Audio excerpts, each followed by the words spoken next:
जय हिंद दोस्तों। मैं आपका अपना दोस्त अजरुद्दीन खान।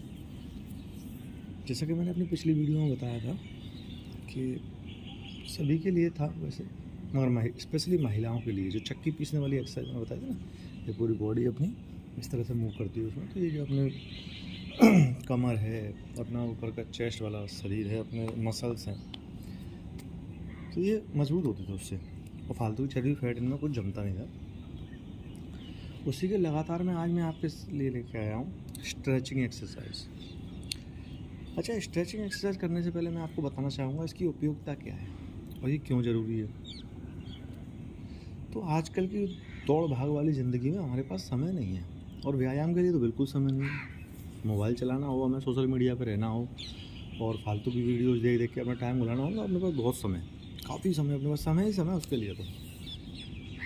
और कभी आप आंकलन करके देखना कि आपका दिन भर मोबाइल आपका कितना समय खा गया, तो आपको एहसास होगा इस चीज़ का जो मैं बता रहा हूँ।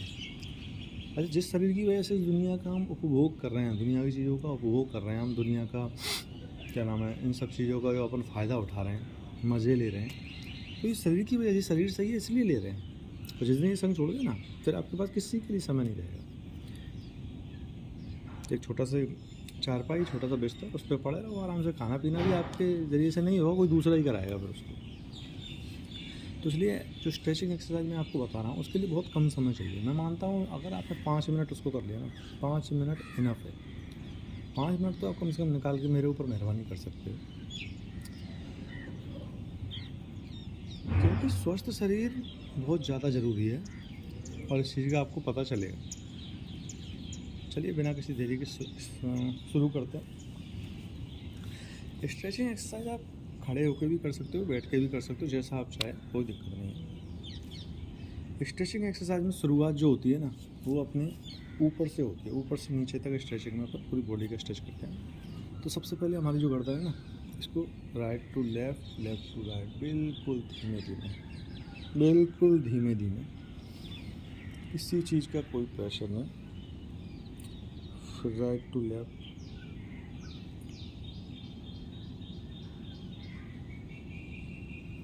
बिल्कुल आराम से करना है। इसके बाद में अपने आते हैं शोल्डर।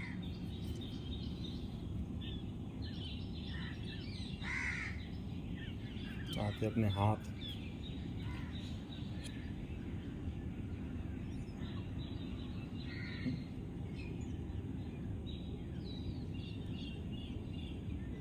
जो मेरी बॉडी का पोस्चर है आप देख रहे हो, बिल्कुल रीढ़ सीधी होनी चाहिए।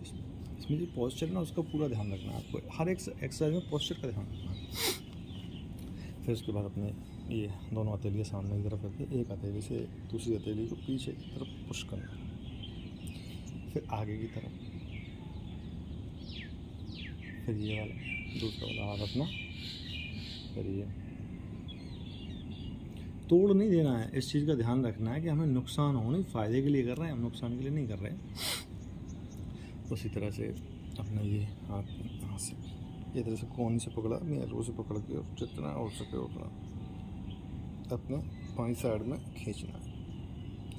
फिर अपना ये बायां वाला हाथ दाईं साइड में, रिलैक्स, बिल्कुल आराम से करना है ये काम, इस चीज़ का ध्यान रखना, ठीक है। फिर उसके बाद में अपनी कमर आ जाती है, हाथों की तरफ से कमर को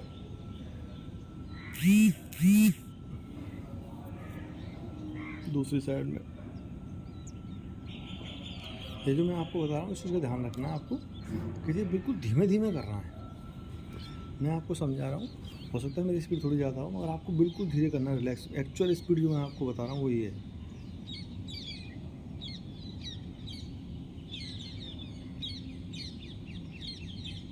ये स्पीड है एक्चुअल। खड़े होके देख लेते हैं।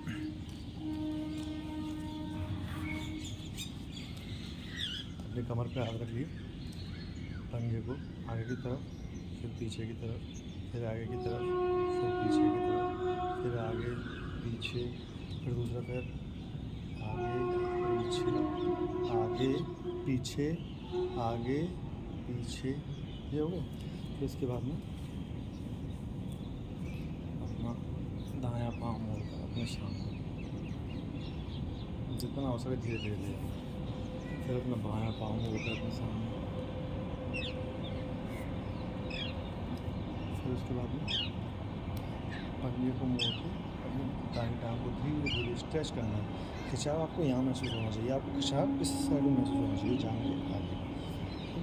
फिर दूसरा जो आपको पोजीशन है वो मैं आपको दूसरा पंजा मोड़ के ये इस तरह से खिंचाव यहाँ महसूस होगा आपको, ये हुआ। यहाँ घुटने से ये दाएं टांग पकड़ के बिल्कुल सीधा कर, हाँ। फिर दूसरी टांग बाएं टांग पकड़ के दोनों हाथों से बिल्कुल, इसके बाद में अपनी दाईं टांग पीछे ले जाके आगे की तरफ 90 डिग्री इस तरह से, तो ये कमर से कमर पीछे तोड़ोगे आप अपनी, तो इससे उठ के फिर ये वाला कमर पीछे की तरफ, ये हुआ। फिर इसके बाद में इस तरह से जो जानवरों की पोजीशन होती है, इस तरह से घोड़ा हाथी ऊँट अपने दायां हाथ अपने बाएं हाथ की तरफ बिल्कुल सीधे ले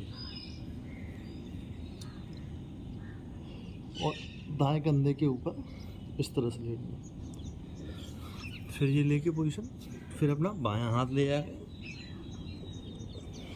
इस तरह से थोड़ा खिंचाव महसूस करना। इस कंडीशन में जो खिंचाव होगा एक तो यहाँ होगा और यहाँ ये कमर पे ही खिंचाव होगा इस कंडीशन में, ठीक।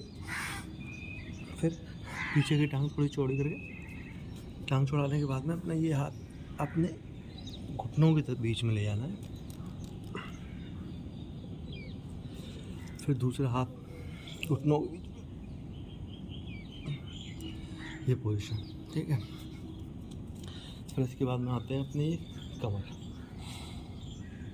इस तरह से अपनी कमर को बीच से तोड़ के झुका लेना, अंदर की तरफ कर देना, और गर्दन आपकी सीधी रहेगी। फिर गर्दन नीचे आ जाएगी, कमर का हिस्सा ऊपर इस तरह।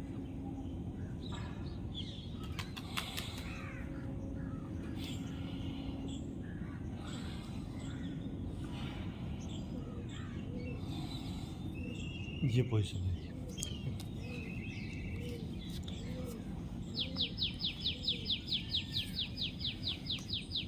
फिर उसके बाद में आप लेट के भी कर सकते हो। लेटने के बाद में आप धीरे धीरे अपना एक पाँव पीछे की साइड में लेना, फिर दूसरा पाँव अल्टरनेट करते ना, अल्टरनेट।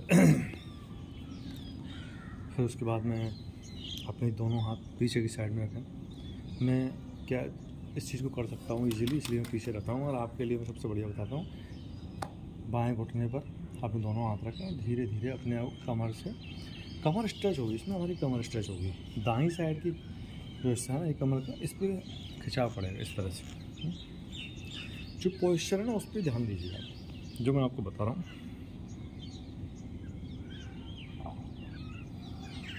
टच किया मैंने अपनी चिन अपने नीचे टच की। इसी तरह से पोस्चर का बिल्कुल ध्यान रखिए। पोस्चर जो रहेगा ना अपनी बॉडी का, आपकी रीढ़ सीधी रहेगी, आराम से बिल्कुल रिलैक्स, इस तरह से। मैं इसको वैसे भी कर सकता हूँ, ये देखो।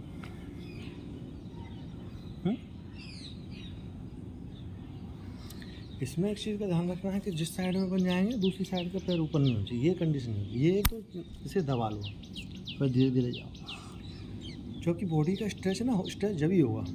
अगर आप इसको इस तरह से इस साइड में जा रहे हो, ये ऊपर कर रहे हो ना ये पाँव, तो फिर इसका कोई फ़ायदा नहीं है, क्योंकि ये बेजान चीज़ों का काम है। जो बेजान चीज़ होती है ये लकड़ी है, एक साइड से झुकाएंगे जब दूसरी साइड से ऊपर होगी, वरना वो टूट जाएगी। इस तरह से हम बेजान चीज़ नहीं है, हम मनुष्य हैं, और हमारा शरीर हमको इसी तरह लचीला करना है, अपनी बॉडी में लचीलापन लाना ना, इसलिए हम इसको स्ट्रेचिंग करते हैं। और जो मैंने आपको बताया, आप एक बार दो बार कोई भी स्टेप है आप 2 बार करिए, 3 बार करिए, आपको ज़्यादा समय नहीं है, उस हिसाब से आप मैनेज कर सकते हो, समझे। फिर उसके बाद में स्ट्रेचिंग का ये एक भाग है अपने, ठीक। अपना पोस्चर, रीढ़ की हड्डी अपनी सीधी, बिल्कुल आराम से धीरे धीरे अपने इस तरह से पूरा आपको हाथ सीधे करके ज़मीन की तरफ धीरे धीरे अपने इस तरह से तो ये जो मैंने आपको बताया बहुत इजी एक्सरसाइज है, इनमें बहुत बड़ी दिक्कत वाली बात मेरे हिसाब से है नहीं। अगर आप करोगे, हो सकता है मेरे जैसे नहीं हो, मैं आपको बोलता हूँ कि कभी भी ईगो एक्सरसाइज नहीं करने का। ईगो एक्सरसाइज क्या आपको तकलीफ दे जाएगी, हमेशा ध्यान रखें इस चीज़ का। ईगो एक्सरसाइज आपको तकलीफ देगी। आपको धीरे धीरे कोई भी काम करना है। मैं इस तरह से कर रहा हूँ, ले जा रहा हूँ, आपको बिल्कुल ईजीली करना है। ये आप ले गए इस तरह से, धीरे से एकदम बिल्कुल रिलैक्स। जितना रिलैक्स करोगे, मैं आपको एक अपना अनुभव बताता हूँ कि जितनी भी एक्सरसाइज और व्यायाम है ना, आप उसको जितना आराम से करोगे, उसके एक एक स्टेप को समझ के करोगे ना, तो वो चीज़ें आपको ज़्यादा फ़ायदा करेंगी। वरना आप जैसे एक्सरसाइज करते जिम में, आपने कई लोगों को देखा, वो डंबल लिया, हल्का सा पकड़ लिया और बस 1 2 3 4 5 6 7 8, इसका कोई औचित्य नहीं है, कोई मतलब नहीं है। थोड़ा वेट लोगे आप, हल्का सा वेट लोगे, मान लो आपकी कैपेसिटी 4 किलो की है, आप 4 किलो लो या 3 किलो लो, मगर जो उसकी पोजीशन रहती है ना, 1 2, ठीक है। इसी तरह हमें जो स्ट्रेचिंग बताया आपको, कई करने वाले होते हैं 1 2 3 4 ना, बिल्कुल ईजीली 1 2, शरीर पे खिंचाव तो महसूस हो, शरीर पे कष्ट तो महसूस हो। जिस हिस्से पे कष्ट महसूस होगा वही हिस्सा रिड्यूस होगा, फैट से रिड्यूस वही हिस्सा होगा। अब पता ही नहीं चल रहा। हाँ, अब इसमें आपको कहाँ पता चल रहा है, बॉडी में पता चल रहा है, उसको समझ में ही नहीं आएगा इस बंदे ने किया क्या। जितनी देर आपने एक्सरसाइज करी, बॉडी को कुछ पता ही नहीं चला। ये मतलब का पसीना निकालना और कैलोरी बर्न करना, और उसका कोई फ़ायदा है नहीं। तो जो मैंने आज आपको एक्सरसाइज बताई है, उसका ध्यान रखें। बाकी हम मिलते हैं अपनी नेक्स्ट वीडियो में। जय हिंद दोस्तों।